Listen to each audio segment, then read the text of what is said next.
I was not expecting all of this to happen when I started using DevaCurl.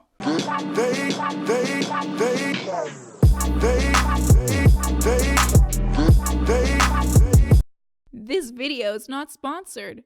My DevaCurl experience was itchy, but enlightening. Today, we're going to be talking about the truth about DevaCurl. Specifically, my truth, and I'm going to be answering your questions. Am I anti-DevaCurl? No. Most of their products make me itchy, but I don't dislike DevaCurl in general. I'm allergic to cats, and they make me itchy, but I don't dislike cats or people who own cats. When I started my DevaCurl journey, I believed that the no poo, the one condition, and the styling cream were all that I needed. 3 products. That's what I wanted. That's what I was used to. Thanks to all of you and first-hand experience, I now know what works and what doesn't work for my hair. I now know that co-washing is part of a whole process of switching between clarifying shampoos and no poos, and knowing when and if to switch.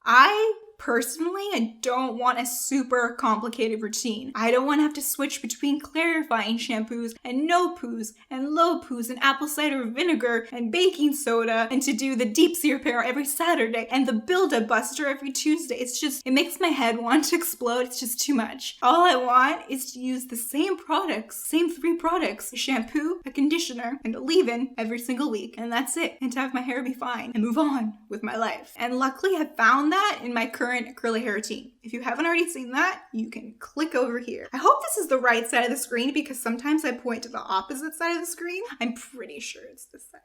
Why didn't I switch sooner? A combination of stubbornness, denial, and thinking that it would all just go away after using Buildup Buster. And honestly, I really did want to stick with DevaCurl. And I was still kind of scared of shampoo at that point. So I really was just hoping that it would all just go away. I had grown accustomed to the co-wash feel, and I'd forgotten what it felt like to wash my hair with actual shampoo. Before using DevaCurl, it had been a very, very long time since I'd used actual shampoo. If you don't already know, there was a time of my life when I was only washing my hair with water. I know, you're probably like, ew, what? It's okay, it's okay. I made a video about it, explaining all about it.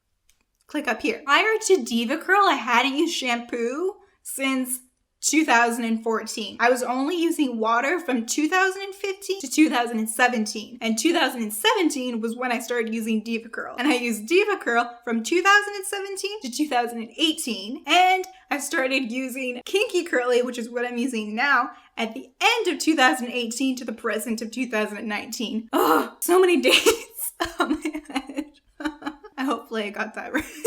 So pretty much I'd grown accustomed to a kind of itchiness that was starting to develop when I was using DevaCurl. Keep in mind, the itchiness and the crustiness and the buildup didn't happen overnight. It took months of slowly building and building and building. If the end result of what happened with DevaCurl happened after the first wash, I would have freaked out. I would have thrown it out. I would have been like, oh my gosh, I'm having an allergic reaction. Something horrible has gone on here. Something went horribly wrong. But no, that wasn't the case. It took a long time. Like they said in the movie Dante's Peak with Pierce Brosnan, if you put a frog in boiling water, it'll jump out. If you slowly heat the frog and slowly heat the water to boiling, the frog will stay in and be boiled to death.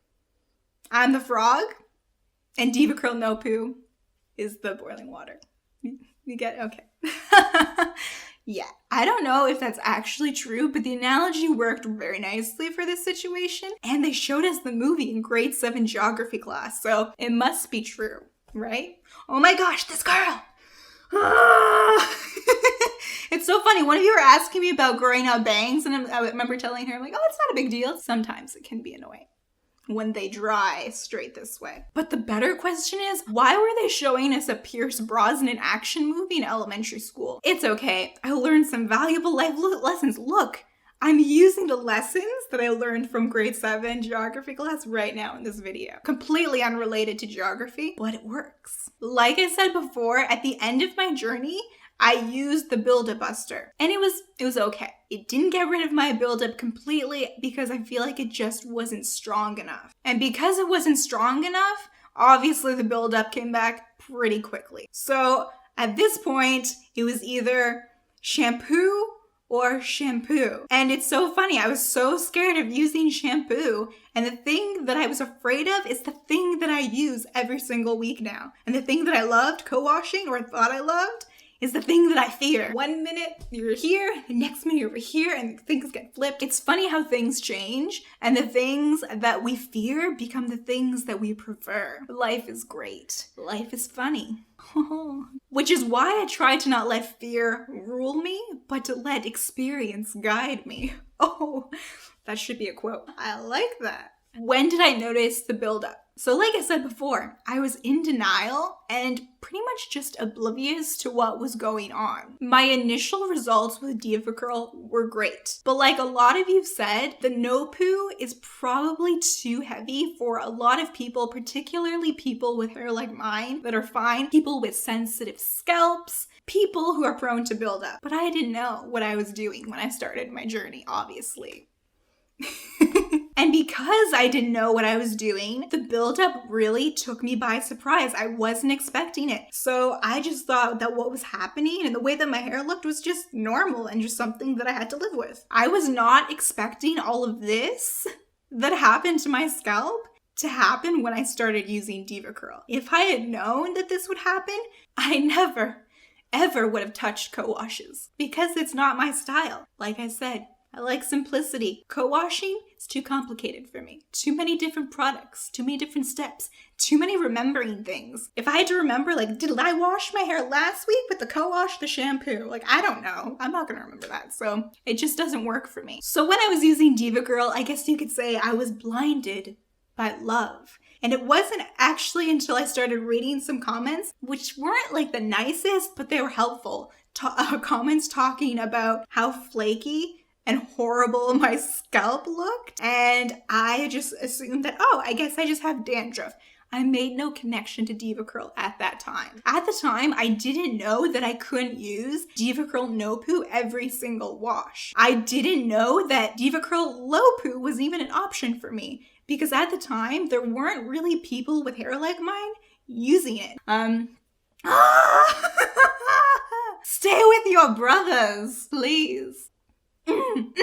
Don't cut your bangs, kids. Because at the time, I didn't really see anyone with hair like mine using it. So I just assumed it's either DevaCurl no poo, and that's it, and maybe the DevaCurl Decadence, which I definitely shouldn't have been using, obviously. By the time the flakes were blatantly obvious and horrendous, like at the end of the journey, I wasn't really willing to try another DevaCurl product at that point. It's kind of like when you order some food and there's something nasty in it and you bring it back and then the person behind the counter says, "Oh, I'm so sorry, let me give you your money back. Would you like something else on the menu?" And you say, well, I would say, "No, I think I'm just gonna go home." And you go home and you eat cereal for dinner that night. So that's kind of how I felt about DevaCurl. I felt like my appetite for DevaCurl was ruined and I wanted to go eat cereal. What? So that's pretty much what happened with DevaCurl. I lost my appetite for DevaCurl in general. I didn't want to try anything else on the menu. I didn't trust it. Which brings me to the next question. Do I trust it now? Would I use DevaCurl no poo?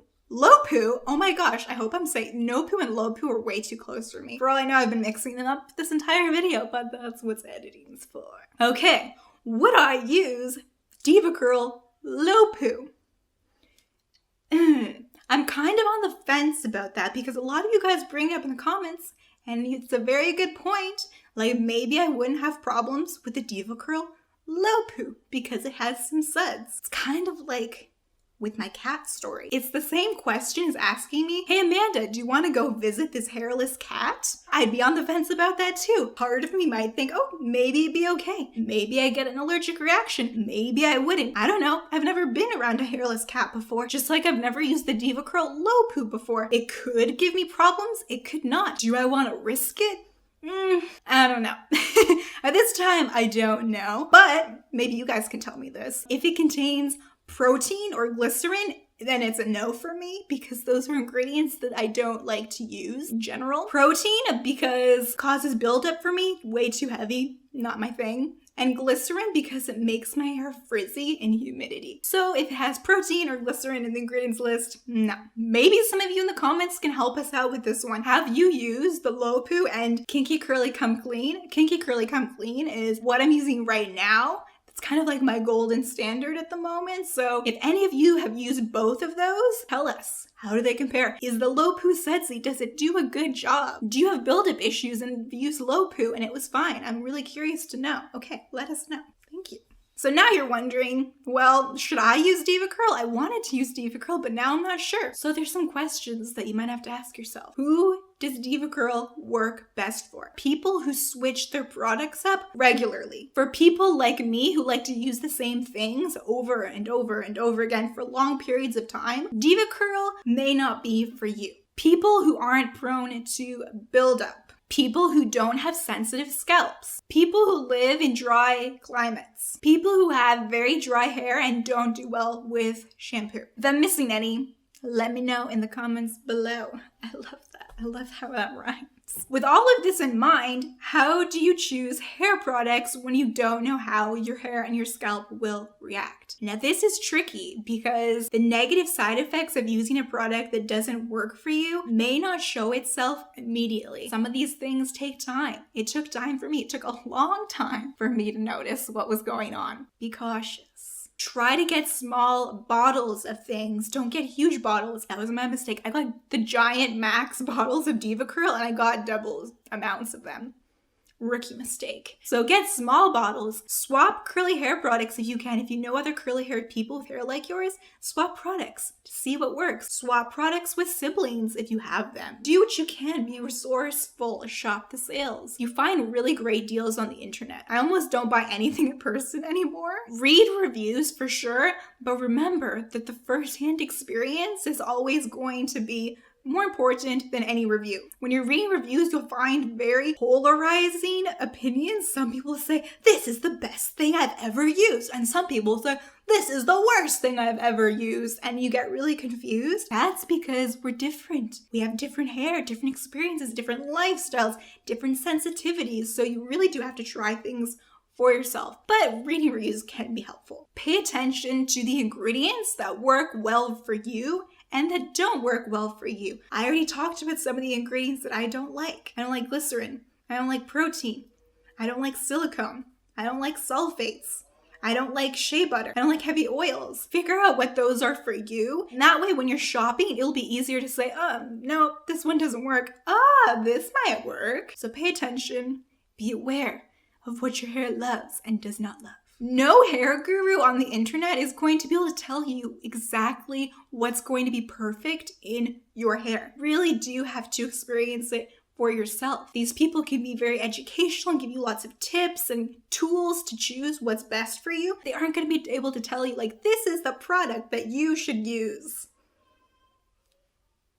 So try it for yourself. My biggest advice is to become an expert, not in curly hair in general, but to become an expert in your specific hair, the hair that's growing out in your head. Become an expert in that. Like with any product, particularly hair products, it's going to work for some people and it's not going to work for other people. Like I said, we're all different lifestyles, different sensitivities, different kinds of hair, different porosity, different hair textures. It's just a lot of factors.